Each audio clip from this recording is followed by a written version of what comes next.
வணக்கம் அபிநயா. வணக்கம் அண்ணே. சிற்பி குறித்து நீங்க பேசின அந்த பேச்சிலிருந்து கடைசியா நீங்க இந்த அரங்கத்தில் பேசின திரௌபதி வரைக்கும் எல்லா சுற்றுகள்லையுமே வித்தியாசமா நிறைய செறிவார்ந்த செய்திகளை பேசி ஒவ்வொரு சுற்றா கடந்து வந்தீங்க. இன்னைக்கு மறுவாய்ப்பு சுற்றுக்கு வந்திருக்கீங்க. என்ன தலைப்பு? சமத்துவமே மகத்துவம். சமத்துவமே மகத்துவம் அப்படிங்கிற ஒரு அழகான தலைப்பை கேட்கும் போதே அவ்வளவு அழகா இருக்கு. பேசுறதை கேட்டால் இன்னும் சிறப்பாக இருக்கும் அப்படிங்கிற நம்பிக்கையோட கைத்தட்டலோடு பாராட்டுகளோடு சிறப்பாக பேசுங்க. வாழ்த்துக்கள். நன்றி அண்ணன். சமத்துவ காற்றை சுவாசிக்க நினைக்கும் உங்கள் அனைவருக்கும் இந்த சமத்துவ பெண்ணின் சமத்துவமான வணக்கங்கள். அனைவருக்கும் வணக்கம். துவக்கத்தை வைத்தே கண்டிருந்திருப்பீர்கள் நான் என்ன தலைப்பின் மூலம் பேச வந்திருக்கின்றேன் என்று. ஆம், சமத்துவமே மகத்துவம். இதை கேட்ட பிறகு நம் நாட்டில் சமத்துவத்தை பரப்பிய நொடிகளை பற்றி பேசப் போகின்றேன் என்று நீங்கள் நினைத்திருந்திருப்பீர்கள். தவறான எண்ணம் அது. பரப்பிய நொடிகளை பற்றி நான் பேச வரவில்லை. நம் நாட்டில் சமத்துவத்தை சுக்குநூறாக உடைத்தெறிந்த நொடிகளை பற்றி தான் முதலில் நான் பேச வந்துள்ளேன். நீல கடலலை வீசி வந்து எங்கும் நிற்கும் காலை கூசுதடி, இதில் சாதி பேதம் இல்லையடி, மனிதனை தவிர மனித இனத்திற்குள் பிரிவினை பார்ப்பது யாரடா, உன் அறிவினை நீயும் தீட்டடா, கீழ் என்றும் மேல் என்றும் பெரியோர் வகித்திட்ட விதிகள் எல்லாம் தீ என்றும் பேய் என்றும் கொள்வாயாக. சமத்துவ உணர்வை இந்தியாவில் பரப்பிடு. வேற்றுமை என்ற சொல்லையே தமிழ் அகராதியிலிருந்து நீ அழித்திடு. சமீப காலத்தில் இந்திய அரசாங்கத்தால் வெளியிடப்பட்ட ஒரு செய்தி என்னவென்று கேட்கிறீர்களா? 3ஆம் உலகப் போர் வந்தாலும் வியக்கத்தக்கதல்லவாம். காரணம் என்னவென்று நினைக்கிறீர்களா? உலக நாடுகளுக்கு மத்தியில் ஒற்றுமை இல்லாததுதான் முதல் காரணம்.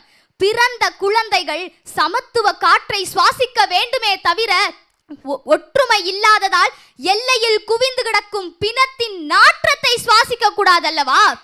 ஒரு பக்கம் மக்கள் என்னடானா சமத்துவத்தையே நான் தான் கண்டறிந்தேன் என்று கூறுகிறார்கள்.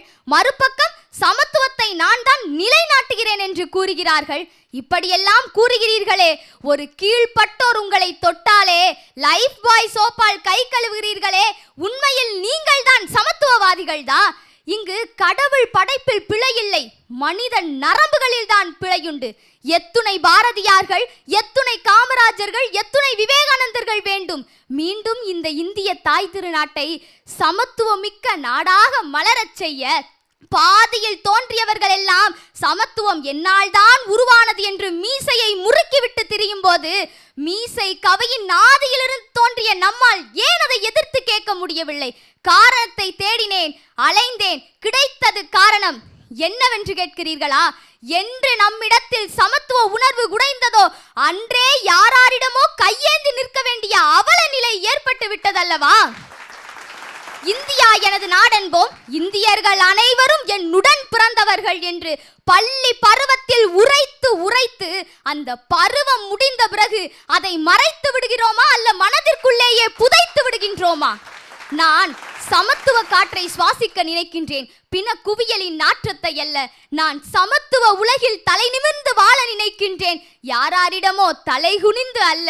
நான் வாழும் போது சமத்துவத்தை எதிர்பார்க்கின்றேன், ஆனால் இறந்தாலும் கூட என்னை வேற்றுமையாகத்தானே பார்க்கிறார்கள். இந்த நொடி வரை சமத்துவத்தை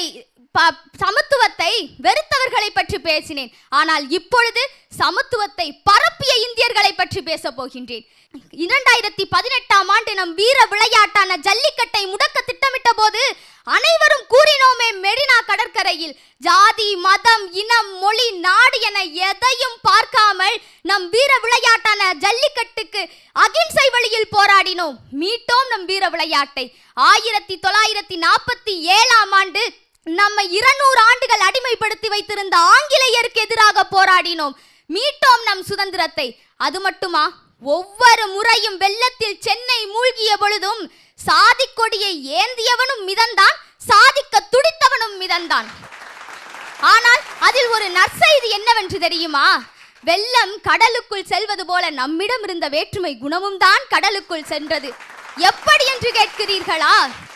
முகம் தெரியாத பல சகோதரனும் சகோதரிகளும் கரம் கொடுத்து உதவிய போது நம் மன கூண்டிற்குள் அடைக்கப்பட்டிருந்த சமத்துவ உணர்வு கூண்டை உடைத்தெறிந்து வெளியே வந்து உதவி செய்ததை பார்த்த போதெல்லாம் அடடா, என் கண்கள் கேட்டது இந்த காட்சியை மீண்டும் மீண்டும் பார்க்காதா என்று. காக்கையும் குருவியும் எங்கள் ஜாதி என்று பாட்டுக்கொரு புலவன் பாரதி அன்றே கூறியிருந்தார். அவர் வம்சாவளியில் இருந்து வந்த நாம் எப்படி கூற வேண்டும்? கூறுகின்றேன் பாருங்கள். இந்தியா நமது நாடு என்போமே. இந்தியா மட்டுமல்ல, இந்த உலகில் உள்ள ஒவ்வொரு நாடுமே நம் நாடுதான். இந்தியர்கள் நம் சகோதரர்கள் என்று கூறுவோமே. இந்தியர்கள் மட்டுமல்ல, இந்த உலகில் மனிதனாக படைக்கப்பட்ட ஒவ்வொருவருமே நம் சகோதர சகோதரிகள் தான். இதை நான் புரிந்து கொண்டேன். நீங்கள் எப்பொழுது புரிந்து கொள்ள போகிறீர்கள்? வினாவை கேட்டுவிட்டேன், விடையை உங்களிடத்திலே விட்டுவிட்டு. நன்றி, வணக்கம்.